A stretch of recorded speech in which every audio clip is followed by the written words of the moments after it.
RDU 98.5, and welcome back to another Audio Antiquing. I'm here with Nick Bollinger with his AudioCulture article, Poetry as Music 1 and 2. Now, just a little bit of a background for you if you've got no idea what we're about to divulge into, which would be surprising as it's clearly poetry, but some of this country's best known songs began as poems.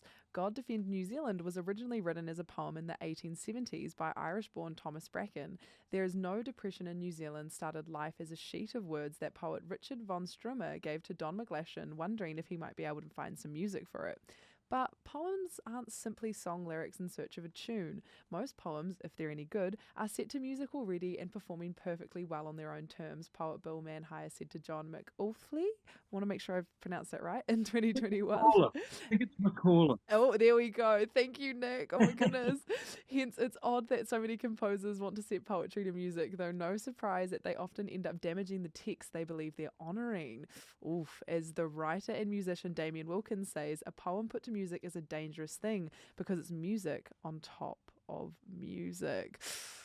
Oh, I quite liked that intro, Nick. How are you going today? I'm good, thanks. Yeah. I really, I really loved the way that you wrote that because it really did just dive us boom straight into it. And it's so true. Putting a poem to music is very dangerous. As It music on top is. of music. Well, I went looking for examples of, people who'd risked this dangerous fusion and had actually succeeded. So I went looking for 10 poets whose words had been successfully turned into songs, and I actually found 20. So it ended up being two pieces for AudioCulture, and there may even be a third one at some Yay! point. But yeah, I suppose you have to sort of start off by, asking, well, what makes a successful marriage of those two art forms, where it's not just piling one thing on top of another and, diminishing result. I suppose my starting point was one of the most recent settings. A couple of years ago, the composer Victoria Kelly, who's just one of the most talented and versatile composers in this country. She's written stuff for films, for orchestras. She's played in Neil Finn's band. She's done all the stuff. And she wrote a requiem, which is, a piece of music really mourning the dead. And for lyrics, she set a beautiful poem by Sam Hunt, which was called, I think the poem itself is called Requiem. And he's, the poem is about a lighthouse keeper. And Sam's lighthouse keeper is obviously a friend who's died, and he's somewhere up in the sort of, celestial heavens, kind of looking down. It's a beautiful poem.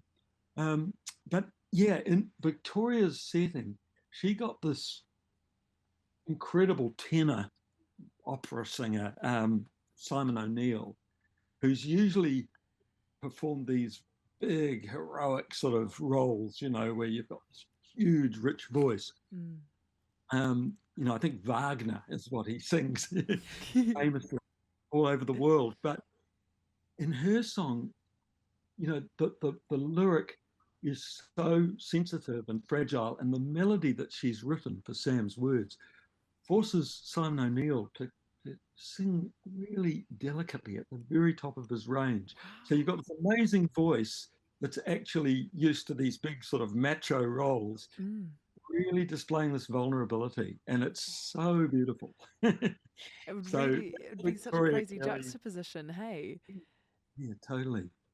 So yeah, I think we should hear a bit of that. Yeah. Well. Lucky for you, Nick. Here's something we've prepared earlier.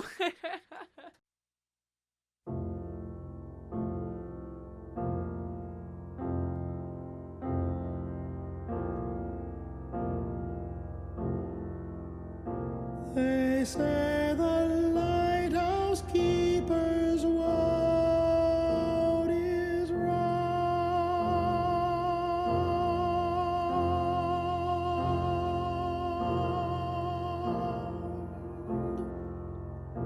the only lighthouse keeper that I know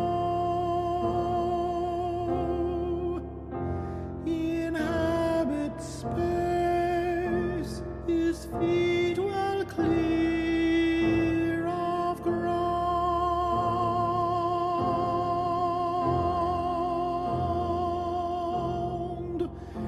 I say he is of light, of midnight snow.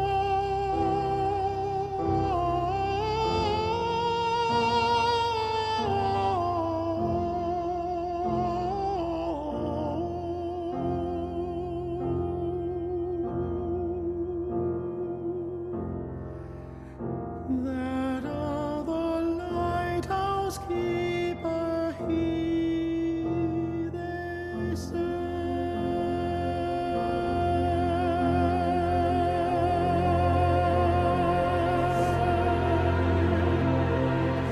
whose word is round is held responsible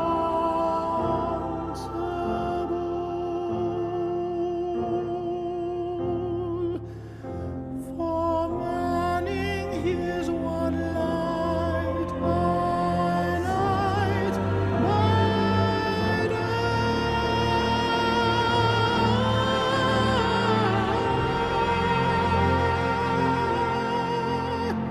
for polishing his lenses, bulb and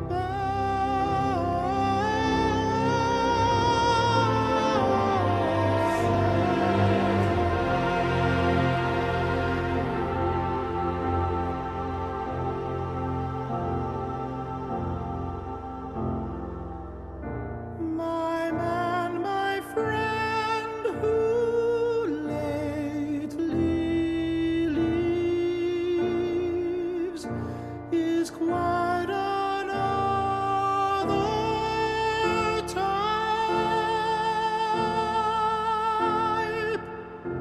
He claims no spiral stairs, but go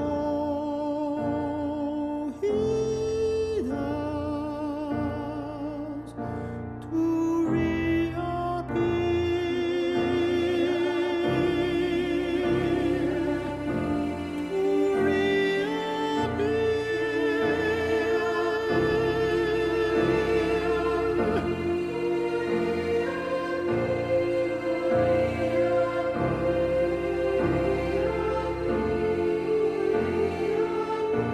among his polished stars.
Oh wow, that was such a beautiful song, Nick. I loved that. Thank you for sharing that one. Do you have any more that you would like to share?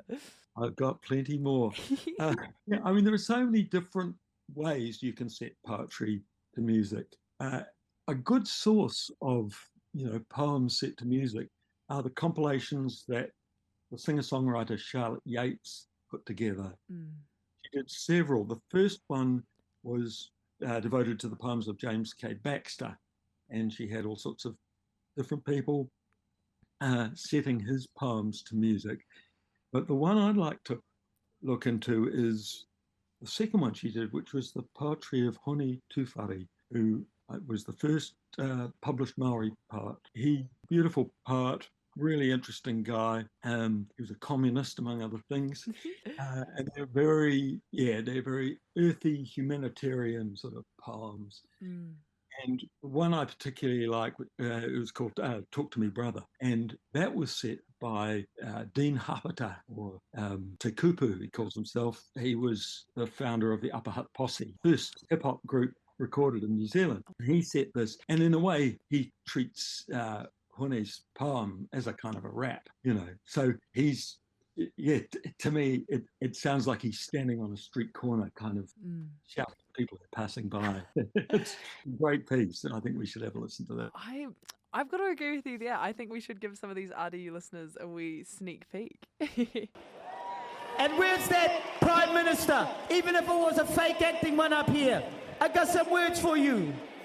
All of our armed forces and military that have been fighting in these fake wars in Afghanistan and Iraq for oil, for USA imperialism.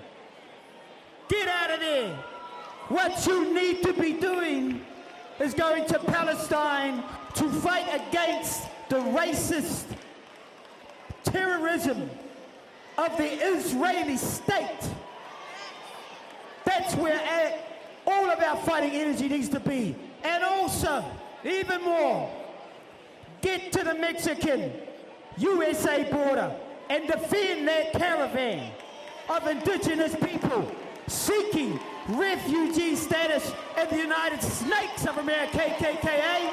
They're seeking refuge because their countries have been wrecked by that colonial power known as the USA. Death to all oppressors.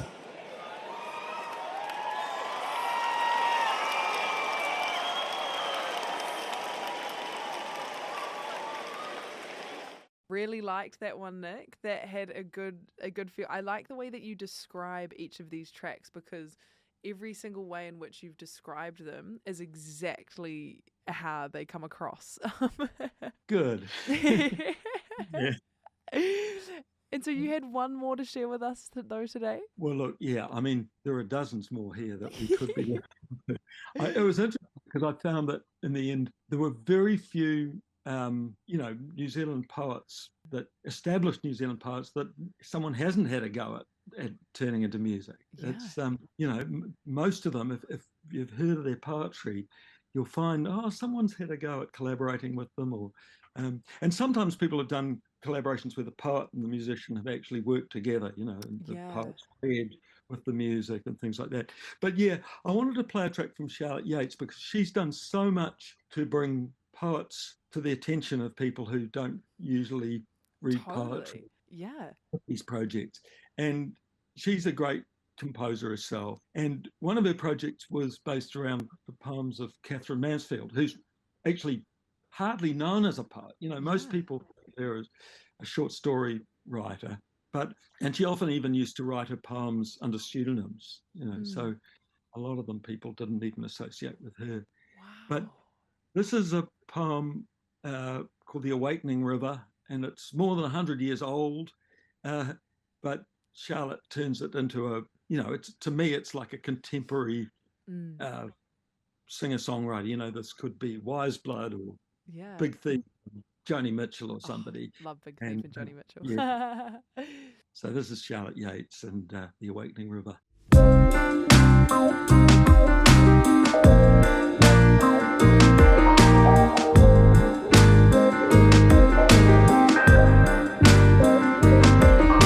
The girls are mad in love with the river, and the river unveils her face and smiles.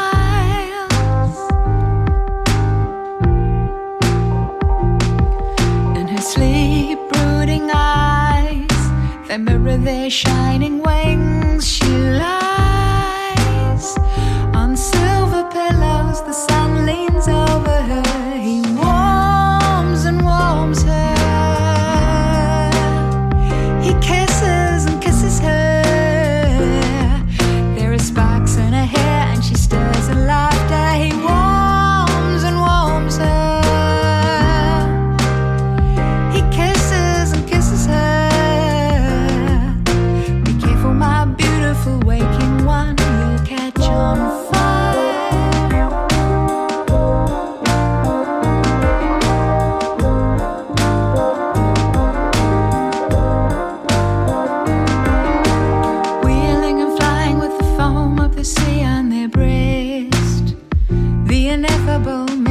the sea, clinging to their wild wings, crying the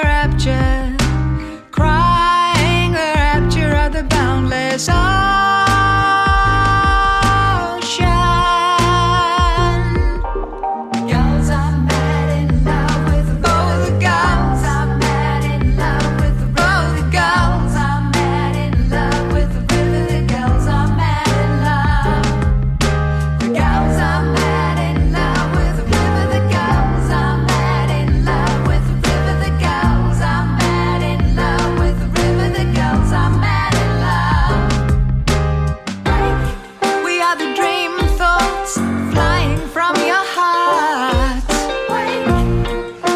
songs of desire flowing from your bosom.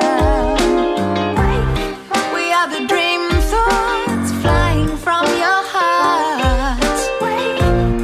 We are the songs of desire flowing from your bosom. Oh, I think the sun will lend her his great wings, and the river will fly away to sea with the mad and love birds. He warms and warms her. He kisses and kisses her. There are sparks in her hair and she stirs in laughter. He warms and warms her. He kisses and kisses her. Be careful, my beautiful waking one, you'll catch on fire. On fire.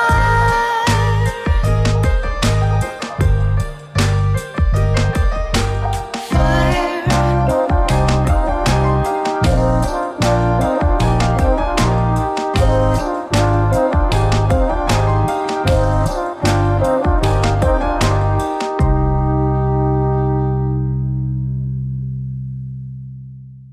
Oh, that's so beautiful. Genuinely, really, really beautiful. I completely understand what you mean about adding in a little contemporary feel there. Yeah, good.